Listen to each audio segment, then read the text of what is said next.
And I'm Noah, and you're listening to A Bite of, where we take our current favorite pop culture obsession and enjoy it one nibble at a time. One nibble. And this is actually a big nibble this time. It's a whole bite. Yeah, we're doing all of season 2. We're talking about it. We're not going scene by scene episode. Just like we watched it all in one sitting, we'll be talking about the entire thing all in one sitting. Yeah, we covered the first season last year. Can't remember when. Good question. Yeah, it was whenever it came out last year. We very much love this series. We love Alice Oseman's books. And we couldn't not talk about this. Also, it's like right before my birthday, so it's a little tiny birthday present to myself. A little early birthday present just for you. Is that a real song?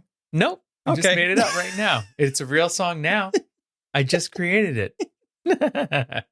But very excited to talk about this. This is probably the only show that is so good at capturing LGBTQTs and what they go through. I was going to say plus, but I was like, QTs? Cuties. Yeah. Just little cuties. But, you know, we have to talk about this. It's something that's near and dear to us. Mm-hmm. Yeah. And I think much like the experience of being a queer youth, this show can make me laugh and cry and smile all within one episode. And that is just very real of being a human. And I just think that Alice has done such an amazing job of taking these graphic novels and creating the show. She's written every episode. Every episode, season 1 and season 2. And she's writing season 3. Which is so exciting because it means there is going to be a season 3. I really hope there is a season 3. There's got to be. Well, you never know. They can't do this to us. They're like, sorry, it was the most popular show on Netflix for 10 weeks in a row, but, you know. You know what? You're right. We can't trust Netflix. Well, They're always pulling tricks. For a number of reasons, we can't trust Netflix. So before we get into our conversation and review of Heartstopper Season 2, SAG and the writer's strike still happening. So down below in the show notes, again, you can find all the information, find places to donate. Very important. We love these things. The greedy ghouls are still not going back to the table and doing negotiations, basic healthcare. I hope they come to an agreement soon because I just feel bad for everybody involved with that. But down below, show notes, find all that information. Review us on whatever platform you're on. You know, these housekeeping things are always so awkward. It's like, you're already listening to me. Can you do more things, please? I just like, there's like a really kind of like, I don't know, breezy feel to that one. Review us. Yeah. Stars, baby. Yeah. Whatever podcast platform you're on, review, follow, subscribe, whatever they're calling it. Socials, find us there. You know, all the housekeeping stuff gone. Just do all that stuff. Just look down below. Just scroll down. Well, however you're doing it. Yeah. Do it. Our Patreon members get video versions of these episodes, so they're just seeing our hands. Our little A-bops. Uh-huh. Which I thought we both liked that. Yeah. All right. Let me give you a synopsis of 4 hours of television as best as I can. The newest season of Heartstopper picks up the morning after Nick comes out to his mother. The boys are back at Truum and are taking every opportunity to steal a kiss or 2 or 3 or more as they celebrate their newfound relationship. Nick must now navigate the coming out process while Charlie continues to deal with the fallout from being bullied last year. Tara expresses her love for Darcy, but Darcy pulls away. Tao and Elle admit that they fancy each other, but don't know where to go from there. Isaac sets sail off onto a solo journey while his friends pair up, and season 2 introduces us to new characters, takes us on a trip to Paris, and even goes to prom. It was great synopsis. I think that you hit all the major points for season 2. But I can see you, and then also the screen that's recording you, I can see you. And so all I saw was double hands moving, and I'm just like, don't look at the camera. It was a lot of hand movement. Very much enjoyed it. I was just conjuring up the magic again. I was just taking us there. All right. So spoiler alert for Heartstopper, the books, the season 1, season 2, and everything gay. Let us officially take a bite of Heartstopper Season 2. How did you feel about this one compared to the first one? So I have read all of the books that are out. I haven't read the online comic to where it is today, which I know is like way further out from where these books are. The 5th volume doesn't come out until December of this year here in the US. So I knew things that were going to be getting a little heavier. I mean, sorry, but I loved it. I know it's just like such a general thing, but like we said before, I still think it does such a great job of capturing all these feelings of coming out of the closet, of dealing with a new relationship, how exciting it can be, how scary it can be, what it all means. And especially now with social media, how even more complicated it all is. Thanks, social media. Just as a whole. And they're like, here's another one. Threads. No. So I just think overall it captured the magic of the first season, but now we're going even further in depth with our characters. Yeah. I also love how just coincidentally the books are right behind you. They're always there. Just so happens. This is my little show and tell area. So I feel like I want to try and relate whatever we're talking about if I have something in physical form. It's right there. Yes. And I mean, I am displaying volume 3. So season 1 covered volumes 1 and 2. Season 2 is covering volume 3. Which is crazy. Yes. That 2 volumes was this one season. Right. And then 1 volume was a whole season. Yeah, because the first volume ends at Harry's party. Right. When Nick leaves Charlie upstairs. So there was so much more to cover. Good place to end it, though. I think so. I think that they did a good job, though, as far as like taking that cliffhanger and adding it into the season. Yeah. I really enjoyed this season. I like the stories that are like, oh, happily ever after, but this is what happens after that. And I like that because it gives more depth to the character. And I found myself wanting more of the supporting cast or the other leads. I wanted more Tao and Elle. I wanted more Darcy. I wanted more, Isaac. I was going to say his real name. I have such a problem with that because I've been following them on social media now for like over a year. So I'm like, yeah, Toby and Will Gao. Yeah. That's how I know them. You know who I didn't want more of? Ben. Oh, but they said, you know what? We're going to give you more Ben. We got more Ben this season than we did last season. And I did appreciate it. I get why, but also.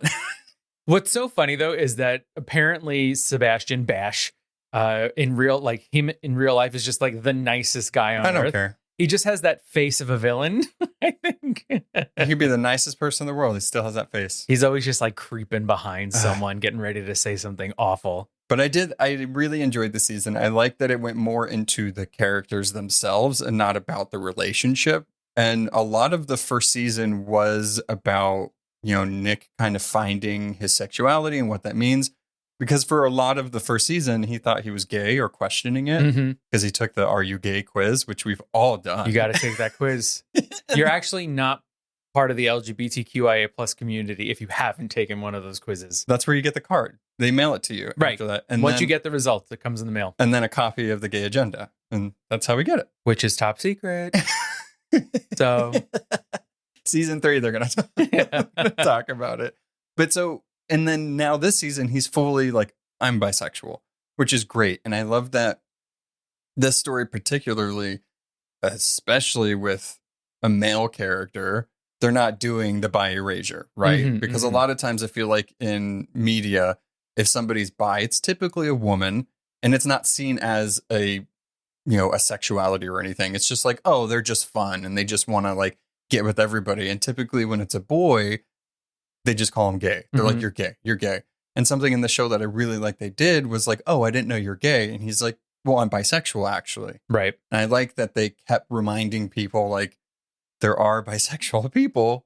I am one of them. So I do like men and women. I just am currently dating a man. Yeah. Or definitely. boy. I think that one of the other things that I liked about this season is that it rounded out the families. So we saw some of them. Right? So in the first season, we know that Tori is there from the first episode. My favorite. We have glimpses of Charlie's mom and the dad is there. In this one, we get full family dynamic. Too much family, I would say. Right. Because also a part of this season is how parents can be jerks. And siblings. And siblings as well. And that brings us to Nick's family. So we love his mother, played by Olivia Colman, who we got in about 3 episodes, which was fantastic. It's definitely my birthday month because I got a season of Secret Invasion with Olivia Colman, which was standout. And then I got Heartstopper with more Olivia Colman this season than last season. I'm like, thank you. August is for you. We are fully a Noah Leo season. The sun is burning so homosexually for you. And then also Red, White, and Royal Blue comes out on my birthday. So this is great. I'm actually going to be in Cleveland, Ohio for a conference for my birthday. And I want to watch this, and I don't want to watch it without Derek. So we'll do a little watch party. Just the 2 of us. Happy birthday.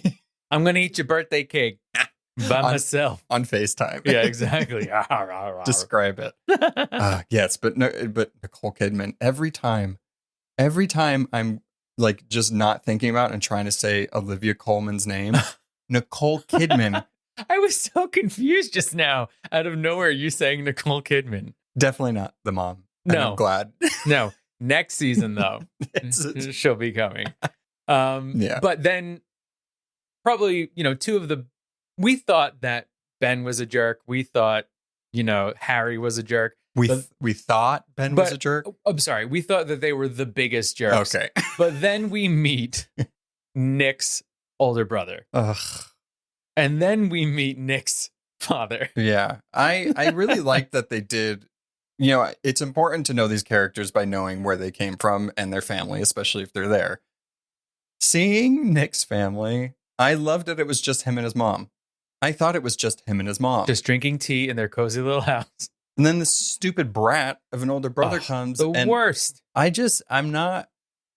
know it's important to show this type of thing because he just came out to his mother and he still hasn't come out to everybody else at school.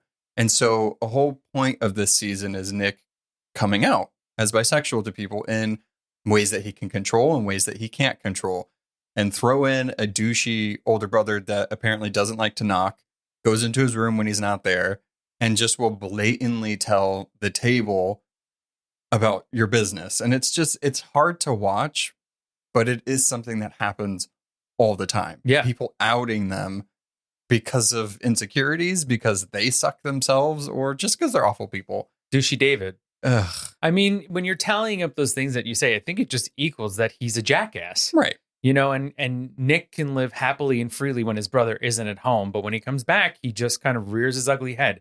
You can tell by the way that Nick talks about him that they never really had a good relationship. Right.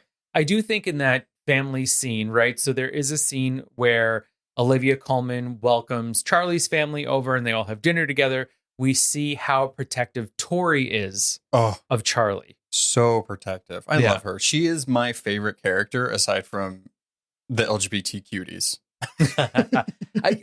I agree. Although she doesn't say much, Tori really does have such a presence. Ugh. And I think why we love her is because she is so loving to her younger brother. Right. She actually has her own book. Solitaire, which just recently got re-released in hardcover, which we have got, and it is beautiful. But so just if you want more Tori and you're curious where she came from and what she's going through, read that. Fantastic. And I had seen online that someone had said that right now is right when Solitaire starts taking place. Oh. Because in Solitaire, Nick and Charlie are already existing as a couple. Right. And Heartstopper actually grew from Solitaire. Which is crazy. Right. Isn't that wild? Because people just love those characters so much.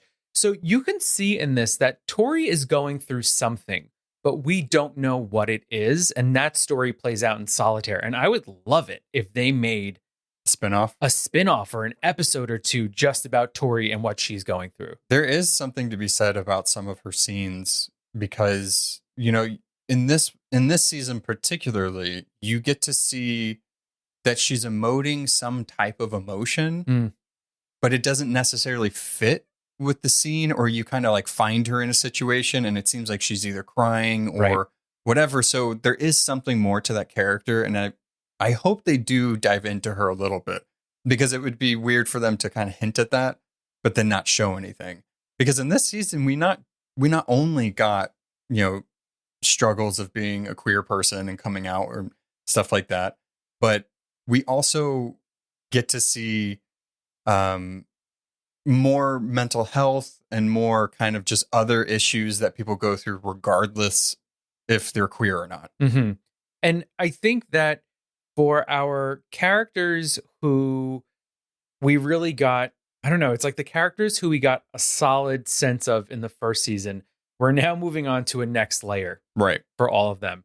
Whereas the characters who we sort of just lightly met, so Tori or Isaac, we're kind of getting more of them. So it's like we're at different layers here. And we're going deeper on all the characters, but now it seems like, okay, we've solidified this relationship with Charlie and Nick. Now let's see what's really going on. We have this solid relationship between Tara and Darcy. Now there's something else that's really happening where it's like, oh, Isaac's funny. Tori's funny. Oh, wait, but they're actually real humans too. Right. And we're rounding out those characters a little more, which I think is so refreshing to see that even our sort of quote side characters are being treated as whole beings in this universe. Well, I want to say Elle and Tao shared the leads almost in this season more than some of the others, because from the last season, we could see their relationship. We're not really understanding how they feel about each other, but it's blossoming. And one of the things that I love that they did with the series is they took some of those graphics and some of just those motifs from the graphic novel and put it in the show, but put it during those Heartstopper moments. So anytime Elle is feeling that thing for Tao or vice versa, it comes in the form of butterflies or whatever it may be. Same thing with Nick and Charlie. It's leaves in a particular color. And then Isaac, whenever he has his Heartstopper moment, his leaves are purple and they kind of just go around him. And it's so beautiful that they do that, whenever they're touching hands, those little fireworks. It's those things, the score added to that, I think just make this series kind of special in that way, because it's visually showing that representation without just outright saying it. Right? 100%. It's so good. I do want to comment that before we started watching the season, you had said something like, you were like, oh gosh, the soundtrack in the first season was so good. I hope it's good in this season too. And no one knew like every word to almost every song of season 2. That's why I was hoping, because the Heartstopper is one of those shows that whoever is like the music coordinator behind this, I should have seen who it was. But it's as if they literally took my playlist and put it to the show. I mean, it started with Maggie Rogers and I was like, oh, this season's good with music. We're in it. We're doing this. We got it. I mean, yeah, I was singing pretty much every single song. Yes. Very good. So good. I also was really excited to see Tao's evolution as a character. Haircut. Hello. And in the first season, he was brooding, right? He was very much to himself. He was very cautious. He was questioning everyone around him. In this one, I felt like Tao was a comedic lead, but like in such a great way. He was really funny when he did his little makeover, when they're in Paris and he opens the door and he's shirtless and Ella's there and he covers himself up.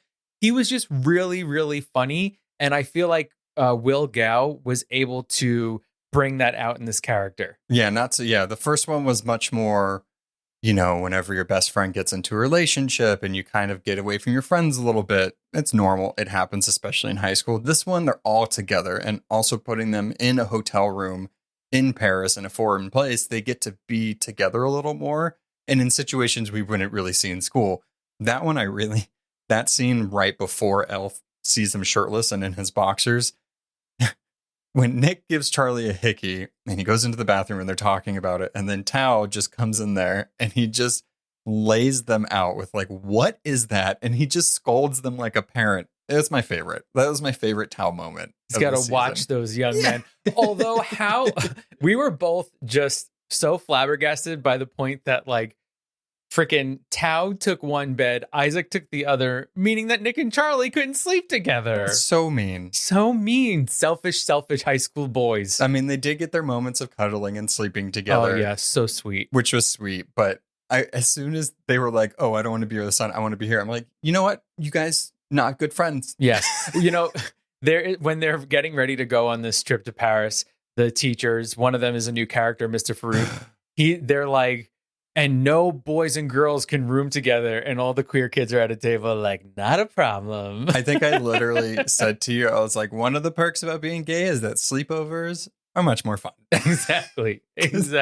You know, in high school, like I was dating a boy in high school or whatever, and we had sleepovers because it's like, oh, boys can have sleepovers together, not girls and boys. And I'm like, that's right. Yeah. Yeah. But then when you finally come out, then that's all over. And we see that happen to Nick and Charlie. The same exact conversation happened to me that happens to them. And they're like, oh, by the way, I'm dating this person. And they're like, but they slept over. And it's like, well, yeah. I'm telling you now. Yeah. What's hilarious is that I had a high school boyfriend as well. And my mom and dad used to watch us like go up to my room and they'd look at each other and be like, something's going on there, right? And they'd be like, yeah. And they'd be like, okay, whatever. That's my parents. My parents were like, yeah, Derek's gay. And that's probably his boyfriend. And they're probably smooching right now. Yeah. Oh, kids. The parents in this season, since you brought it up, let's talk about the parents a little bit. You know, we have Olivia Colman's character, fantastic, super understanding, supportive, very protective of Nick, rightfully so, and of Charlie. We have his dad that isn't not necessarily understanding. He's just not present. So I don't even think he really gets a say. And I think by the end, he understands that. And he's like, yeah, I'm not. I get, like, I love you, but I'm just going to leave.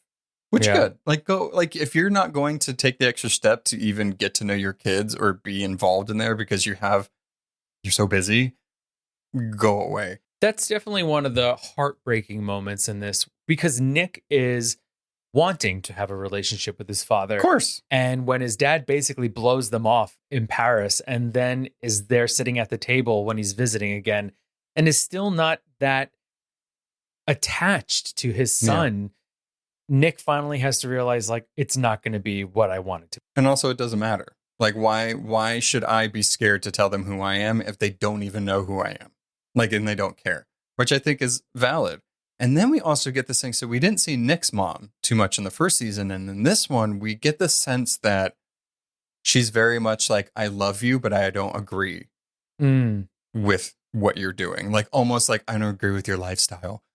Yeah. That's the feeling I got from her. And is it, so I guess the question is she disguising that feeling with being like, it's about your grades, it's about this, it's about that? She seems to be a lot more strict than Charlie's dad. Right. You know, we got to see some really tender moments from Charlie's dad in the first season. And in this one, I still think he is really more of the relaxed parent. And he's much more supportive. Yes. Seems like. And I don't necessarily think that Charlie's mom isn't supportive, but I think she sees a young relationship and doesn't really feel like Charlie should have time. Right. For this. Yeah. And that's what made it interesting for me, because there's, on one hand, I agree that, you know, maybe you should like focus on school just a little bit because it does matter. Right. And it's like these relationships and the things you're going through, like high school students, everything is the end of the world. Everything is more important than actual school. When in reality, it's like, it is important. And if I could have done things differently, maybe I would have done things differently. And she's just going about it the wrong way. And it comes off the wrong way almost, because she's a little too hard on like trying not to get them to see each other. Right. Yeah. She's cutting off communication. She's grounding them. They're not allowed to see each other, which of course leads to sneaking out, which is never a good thing. But also very fun. And I think it is very formative. Sneaking out is just part of being a teenager. And then any teenagers listening to us, do not sneak out. Don't do it. Stay inside, even if you are on the first floor or whatever. Yeah, especially second floor. Don't jump off. No. It's always funny whenever they go out the second floor window, there's always like some sort of ledge underneath that you never really see, but it's really easy for them to get out. Or a trellis. That they can climb down. Yes. Yeah. I wish I had one of those. If we try, I mean, I just feel like I'd go right over. I just grab onto that trellis and it would just fall backwards. I'd be doomed. One of the parents that I think deserves to be talked about, and because they're awful, is Tara's mom. Or is it Darcy? Darcy's mom. Darcy. Jeez. I always get them confused, their names. Darcy's mom. The worst. Yeah. The absolute worst. And not only because it's clearly that she's homophobic. Right. But she's just awful. Yeah, she is the epitome of a shitty parent. parent. Yeah. And especially of a queer teen. And so I really enjoyed getting to see a little more of Darcy's life, because we meet Darcy and Darcy is effervescent. Right. Darcy is fully realized in her queerness. She is loving her life. She loves who she is. She's outspoken about who she is. But the sad thing is, as we see in this season, is that she actually cannot be herself at home. No, and she's more of herself outside of home. Right. Yeah. And I loved that they visualized her home with that purple smoke. Yes. And it's just foggy and it's not comforting. It's like the physical representation of oppression. Toxicity. Yeah. Toxicity. No, you had it right. I think you're now going towards that Pokemon that you love. Toxicity or whatever his name is. The electric toxic Pokemon? Yes, Yeah, yes. he's so cool. Yeah, exactly. You had it right at first. I always try to find a way to bring him into a conversation. And why not? He's adorable. Isn't he part guitar? Yeah. Did I make that He up? can play like his rib things and an electric. Yeah. Yeah. Anyway. No, Yeah. but I thought that was really powerful. Right. This, And it came at the end too. yeah. Ugh. But we're getting clues, right? So one of the main things is that Tara full out says to Darcy, "I love you." And Darcy does not want to acknowledge that for some reason. When Darcy doesn't show up for things, Tara's like, "I could have picked you up. I would have come to your house." And Darcy again changes the subject. It's all because she's she literally can't let Tara in some of those situations of a physical representation of Tara at her home. Mhm. But also, if she admits that she loves Tara, it becomes more. Yeah. And then she has to truly explain what's going on in her life. Yeah, because she even mentioned, she's like, I haven't met your family. I haven't done this. And then we also see the extra added step of, she didn't have money to buy her prom outfit. And so all the friends, I love that scene so much, because who doesn't want your friends to support you in any way that they possibly can, financially or not? But like, that was just very sweet. But then it also has an extra layer of like, oh, like, I guess your mom didn't want you to buy something for prom, because when she did see what she was wearing, she was like, no, you already have a dress. Right. So it seems like she couldn't even ask for money to go get something, because her mom was like, this is what you're wearing. And she basically is like, she looks like a lesbian. Right. You look like a lesbian. She said that. Yeah, she said that. And one of the more interesting things is that in the journey in season 1, Tara is the one that is newly coming out as a lesbian. And then by this season, Darcy's sleeping over her house. Right. Her mom loves them. They talk about the grandmother knowing as well. So now Tara is completely living truly as herself with a supportive family, while Darcy, who we thought was the one in that situation, is the opposite. Yeah. And it's sad because now we see, oh, so this is why Darcy kind of pulls back a little bit. And anytime it's brought up, she changes the subject. Right. She'll literally say like, oh yeah, because this outfit. It's like, that's not what I'm talking about. No. Sad. And I think another point that this illustrates so well, especially in Darcy's case, is that something that is so prevalent in the queer community is being cast out by your family like this. So what's so important is the idea of a chosen family. Oh yeah. And so much throughout the series, and especially in that scene when they're at the thrift store and they're buying the suit, she's surrounded by her chosen family, by these people that love her no matter what, who fully accept her as she is.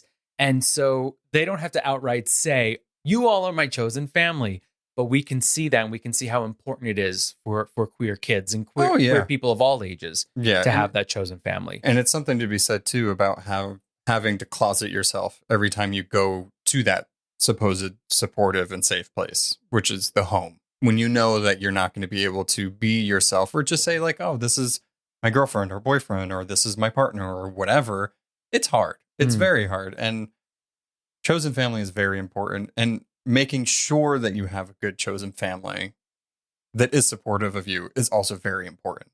I really like that storyline. It did come a little late, but I liked that they didn't just spring it on you, because you started seeing it from the first episode of this season. You started seeing that something wasn't quite right with Darcy.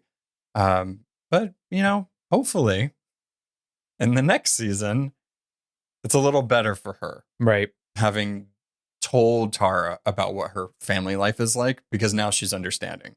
Now she doesn't necessarily have to hide that, which is very hard. Yes. And I do hope that that is the journey for Darcy, even if her mother never accepts her, which is a valid storyline and something that is very real. But as far as I remember, now I read the books right after season 1 when that came out, but we don't really get much of Darcy's backstory. Oh, that's good. And so that we're getting it. And they're fleshing out that character. And another character it feels like they're fleshing out now is Isaac. Because Isaac doesn't even exist in the books.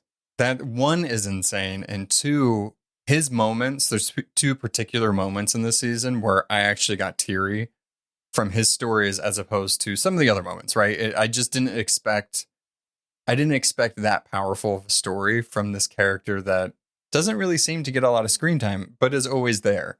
And I'm glad that we got those small little moments. The one moment in particular for him is when they go to Elle's art exhibit for the school that she's trying to get into. And he sees that obviously somebody that's Ace made this thing showing what love is to them and how it feels. And it connects so well to him because he wasn't able to really put anything on it or really identify it, which I couldn't imagine, being, ace or being asexual or whatever, and not having anybody else to talk to about it, especially your close friends, and trying to identify that because you just don't feel that way. Well, or don't feel normal. Right. And that's something that I thought was very interesting because I think it might be, it's either the first or second book we're seeing Isaac read is a book called Ace of Spades, which is a book about an ace character. It's a young adult novel. But even though he's read this book, he doesn't realize that that's what he's feeling. And it isn't until he has a romantic moment with, I believe, James, that he says, this doesn't feel right to me. Or what I'm supposed to be feeling. I'm supposed to want this. I'm supposed to want to kiss this person. And I like this person, but it doesn't feel the way I think that everybody says it's supposed to feel. Yeah, I can't remember exactly who he asks. It's either Nick or Charlie, but he asks, like, how did you know that you liked them? And they explain, like, I always wanted to be around them, that, when I kissed them, I felt more than what I felt before. And then you can just see Isaac being like, okay, so I'm not feeling those things. I know that I like this person to some degree, or they like me. So it's kind of, oh, am I supposed to feel the same way as this? And I really like James's character, because it shows also somebody that is, that likes somebody that is asexual, ace, and they're not returning the same feelings, but I liked how understanding James was. It could be so easy for this character to be so mad. Right. And to be like, well, you're just not normal or whatever. And like the things that we would normally expect in a TV show. And again, I think I said this when we covered it last time. The way these kids, or the way they just write this show and how they deal with things is so real. And I wish more people dealt with them that way.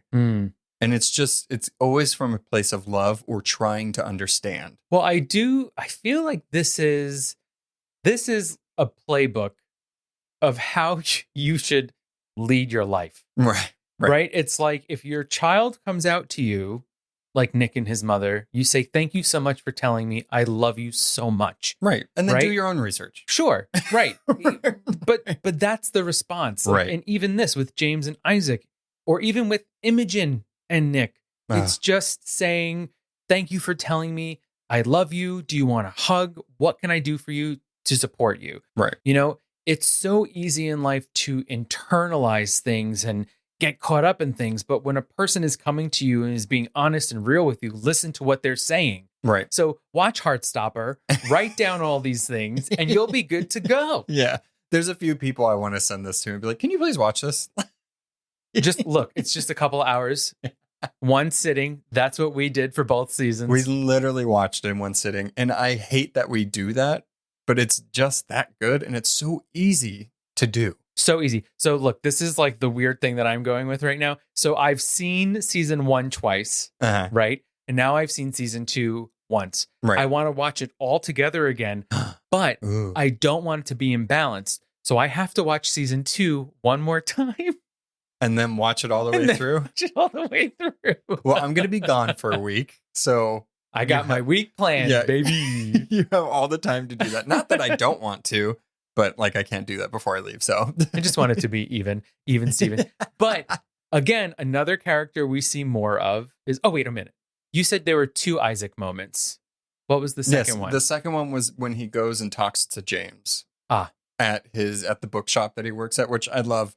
I love a queer character that works at a bookshop because we all have. Like, we either have literally all worked at a bookstore or become librarians. Barnes and Noble, and then became a librarian. Yeah. When I ran my bookstore, there was a bunch of queer people that came through, and I kind of just love that because it's that thing of like, this is because I'm a queer person, I went to books, right? And because I could escape and do things and see people that were more like how I was feeling.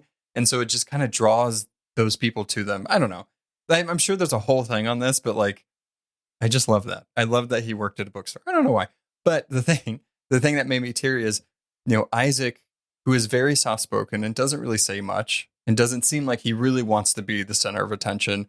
He went to James and he told him, he's like, this is who I am. And I know you want it this way, but I am just this way. And they left it very nicely. And then the thing that really made me teary is when he went back to his friends and they're like, oh, you kissed him, blah, blah, blah. And then he got upset because he was just like, you guys should understand that not everybody is the same. So you should have actually listened to me or asked me before you just assumed, which I thought was very powerful and good for Isaac. Yeah. And I think, again, it's that idea of acceptance. It's that idea of chosen family. And I also think there is power in Isaac being able to say that to his friends. Yes. Because it's so easy to almost be harder. Passive, to just laugh it off, but to actually stand your ground and tell people how you're feeling, there's power to that. And it is definitely harder. Yeah. For sure. Okay, so Paris. I feel like we didn't touch on it too much. Because this was, I think there was a part where I was like, are they leaving Paris already? They weren't. But I just loved the whole Paris stuff, right? And it's so exciting because it makes you feel, even if you didn't go on like an overseas or like a senior trip or anything like that, maybe you had like lock-ins or like you just had moments where it was just you and your friends and like no supervision. It's just the best possible time as somebody that's like coming into adulthood. But I just love the backdrop of Paris because one, everybody got to find out that Nick is fluent in French. Yeah. He said, my papa is French or whatever. It was wild. He said, bonjour. He said, bonjour, je m'appelle Nick, fromage, ice cream. So good. But we got amazing moments because it was set in Paris, right? We got that. We got to see Nick's father. We got to see that Charlie is actually going through an eating disorder. And it is a result of the major bullying that he got the year before Nick had come into the picture. And what I thought was really important about that is that just because the bullying stopped doesn't mean that the ramifications or what happened to that person is going to stop. And a lot of times that stuff is lifelong. Hello. Exhibit A, me. That's why I'm in therapy, baby. Which therapy is very important. Yes, mental health. Come on. Very important. And then we also got this stuff with Ben and Imogen. As soon as I found out that she was dating Ben, I said, you know what? I don't like it. The funny thing is, like, I'm like, oh, she's going to say Harry. Yeah. And then she was like, Ben. I was like, what? Yeah. Oh, no. This turd of a person. There's so many amazing... Tell us how you really feel. I hate him. I hate him. And I love the moments in this season that involve him because you get to see these kids recognize how awful he is. Mm-hmm. And not only do they call him out on it, but they really called him out on it. And I like that. I like that it wasn't just like, Harry just was like, oh, they're just messing with you. Or like, his bros. It was kind of sad to see him so isolated because he didn't have anybody, right? And yeah, maybe he is going through something and he's not too sure, he can't tell people or whatever, but Charlie went through the same thing. Nick went through the same thing. Every one of the cast members or our characters went through the same thing, but didn't do what Ben did. Who seems to need to take other people down or ruin other people's happiness because he can't seem to deal with his own feelings and come to terms to make himself happy. And also took it out on Heartstopper's best ally. Like, he just wanted a girlfriend. She's an ally. Which, can we talk about her for a second? Because I feel like we will forget to talk about her if we move on. Is she straight? They said, guess what, baby? We got a new character. Her name is Sahar. She plays the guitar, and Imogen says, hey Hi. there. Yeah. I like you on that stage, baby. There was a couple moments, right? That made you go, huh, okay, maybe she's on her own journey right now. That's what it seems like. And again, I think we see another type of character here who, and almost in the similar vein to Nick, who is like, this is you are a girl, so this is what it means to be a girl. This is who you like and how you right, like them. and this is what is being told to you by society of how you should act. But as she's going through life and experiencing these things, she's able to maybe discover some new things about herself and really take time to discover who she is. Right. And I think we are on that journey with Imogen. I will say that it felt a little out of nowhere, but I'm happy for her. I think it was just ambiguous enough to make you go, huh. Like, they're planting the seeds to, like, maybe she is going to go on some type of journey to figure out who she is. Maybe she's not. Maybe it was just that moment of like, oh, I do find that person attractive, but like, you know, I'm still the way I am, right? I think there's like a line between like, I can clearly see that person is a beautiful person, but romantically, no. Sure. You know, but I'm curious to see where they go with that. I do think, though, there is something to be said about, you know, when she was with Ben and then when she actually broke up with him, which was the most epic breakup ever in front of the entire class. In front of all of France. In front and the escargot. Yes. The snails were quivering. Yeah. She really ripped him a new one, rightfully so. But when Nick and Charlie go into the bathroom to console her, she's not like upset that she's not like that she broke up with her boyfriend. She's upset of like, oh, are you okay? Or like, was that bad? Like, did I make people upset or whatever? So it is interesting, right? It's like, she's not upset that she doesn't have a boyfriend or that she's not with Ben. She's just like, I probably shouldn't have done that. It's like she's worried about the outsider perspective of what just happened. Right. Which I think is an interesting way to phrase it. And then towards the end, whenever the new character is up there being a badass, playing in the band with during prom, the lighting, I want to say, is the lesbian flag colors, and it kind of mirrors Nick at Harry's party with the bisexual flag colors. Right. So if we're just saying like they very intentional, which they do in the show all the time, I'm curious what's going to go on with there, because she was staring at her with little hard eyes. Our little baby Imogen, who is just maybe not just an ally, but is maybe actually a card-carrying member of the community. Which I think is really sweet because, you know, sometimes it does take a little bit to realize, right? Or you suppress it down so much that you're like, no, I am a woman and I have to like the manliest man that is there because this is what I'm told needs to be done. Not all the case. And sometimes it just takes a great guitar playing badass. Yeah. And maybe for Imogen, it doesn't have to be a lesbian or bisexual thing. Maybe she just is attracted to people and it doesn't matter what gender they might be. Right. It's just the person. Right. Yes. I love that. Yeah. Oh. Let's get another flag up there. But the Paris stuff, right? Oh, back to Paris. Let's go back to Paris. Put your beret back on.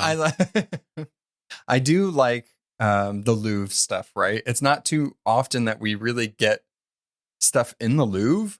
Like, is the only thing that I want to say, like, actually in the Louvre, the Da Vinci Code? Is that in my... And now Heartstopper. And it's gay. Tom Hanks, Joe Locke, Kit Connor, baby. But like, I did like that stuff.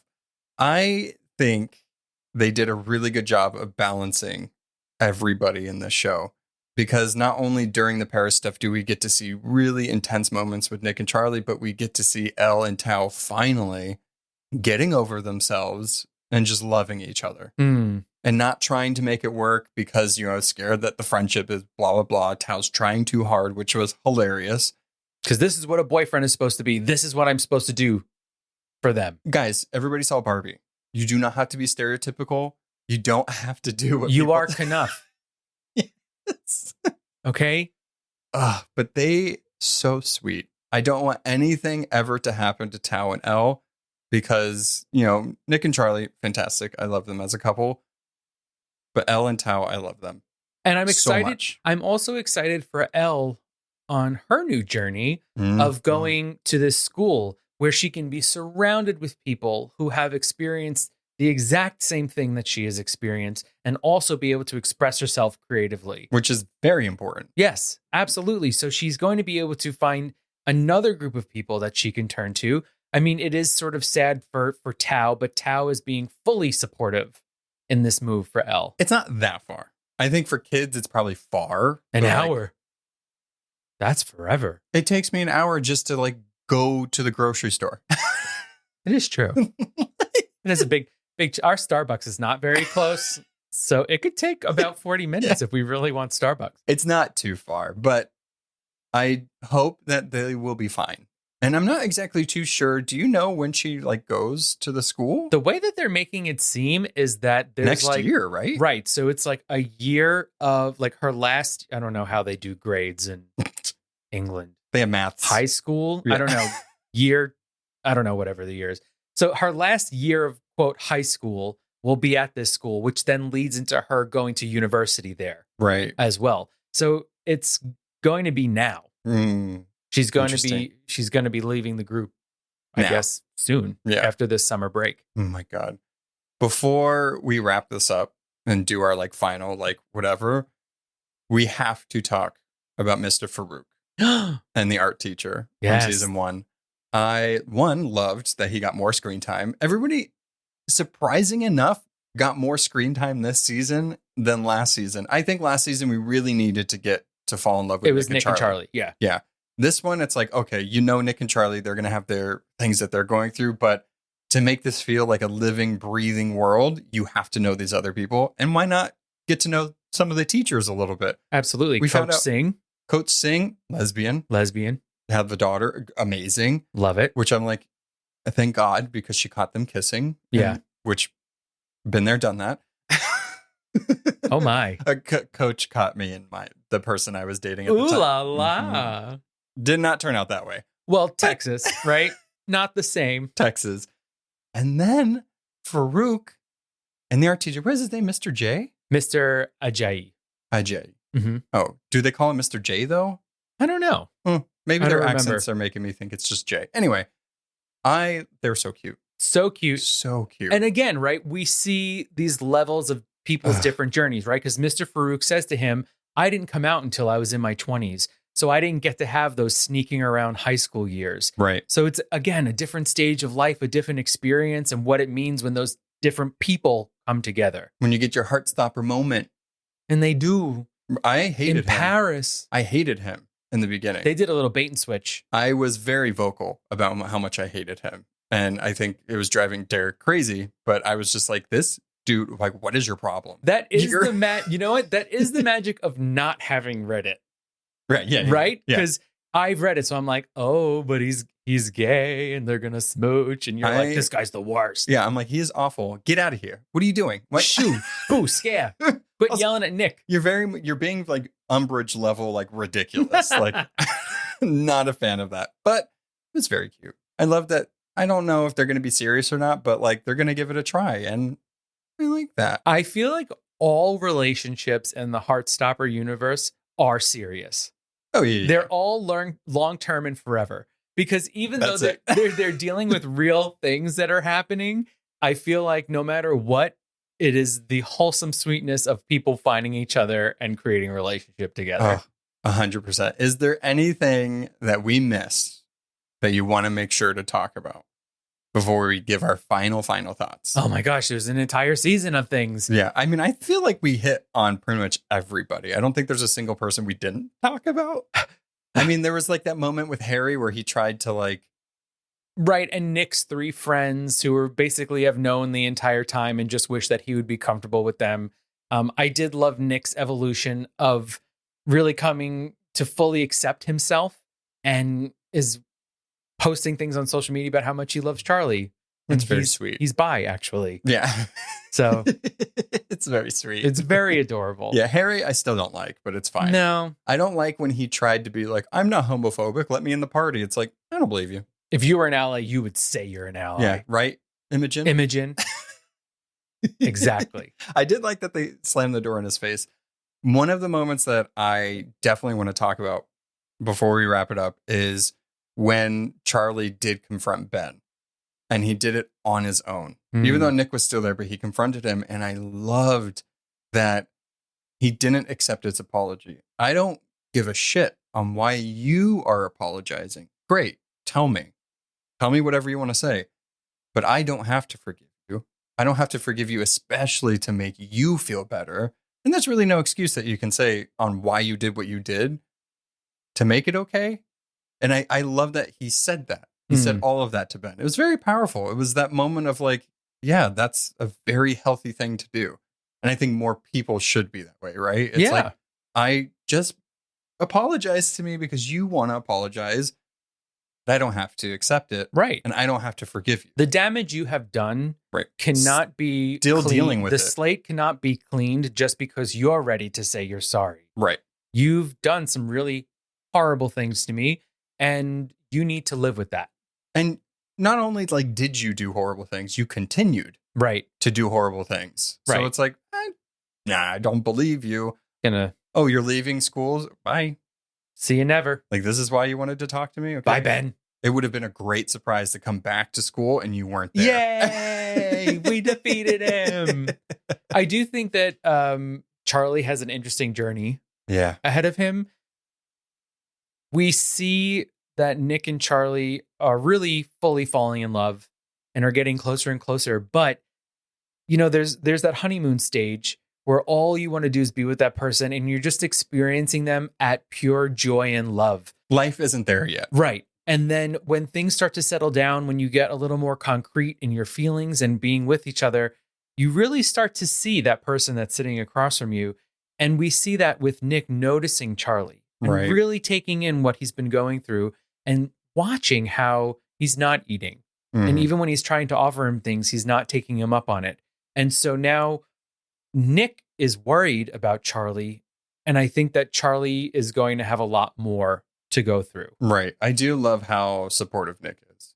Like, he is insanely mature for his age. I know it's writing and it's not real, but like, it is nice to see that response to something, right? And it's not saying, what is wrong with you? Like, why are you doing this? Or, you know, it's like, okay, well, explain it to me. Like, I want to understand. I want to help you. Or just tell me not to help you. Tell me how to help, you know, that kind of thing. It's just, it's very sweet. Yeah. You know, this whole show just, it does make your heart stop. Absolutely. Right? It's just, and I think that another thing that's so sweet and gentle about their relationship is, for some reason, I keep thinking about the show Sex Education, which is all about sex. Sex. Which, listen, sex is a natural part of life. Teenagers are going to have sex. It is what it is.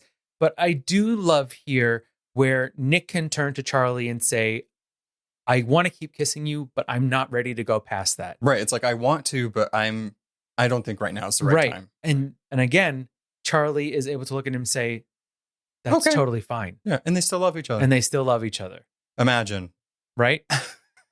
Again, this is the playbook at which to live your life. Heartstopper is how we should all be living and interacting with each other. It is. It's so good. I can't wait to see the next season. I can't wait to see even where these actors are going. I know that some of them are even going into the MCU. Mm-hmm. It's very exciting. And I think as a queer person, I can't obviously speak for the entire LGBTQ community. These are the shows that I wish we would have had growing up. I wish we had more of this type of thing to show queer people in the real light and showing that we go through very similar things that everybody else goes through, but also showing like, this is how you probably should deal if somebody comes out to you or like somebody you know or whatever, or your kid. Right. I think I think one of the reasons I love Heartstopper so much is that it is in some way nourishing that little kid who still lives inside me, Right. who so desperately needed to see other kids like him being portrayed on television. Imagine being a queer kid now and being able to put Netflix on and watch this show whenever you want. Yeah. Like, it's incredible. It's so and also groundbreaking. In the, I guess, positive light of social media, find people within that community that are seeing the same thing. You know, it's great. And I mean, the Heartstopper community that's online, some of them are a little too much, but a lot of that community is just loves it. And they're just like, this, thank you for, like, you know, showing people that, like, yes, there are people that are ace, and like, I very much identify with that, or trans people or bisexual people. And it's just great. I mean, final thoughts for this. It's a 5 out of 5, 100 out of 100. Yes. It's A+++. It's just as good as the first season, if not actually better than the first season, because it's just so much more love. It's so much more realness, and killer soundtrack. So, like, that's my final thought. Wholeheartedly agree. I love seeing these characters being rounded out even more. I love getting to know characters who you didn't necessarily get to know in the books even more. I think that it's just such an important series for a number of reasons. And I'm so happy that it exists. 5 out of 5, 100 out of 100. Can't recommend it enough. Can't wait to watch it again. 2 thumbs up. 2 thumbs up. 10 toes up. I don't know. This squiggly motion with my arms. Yeah.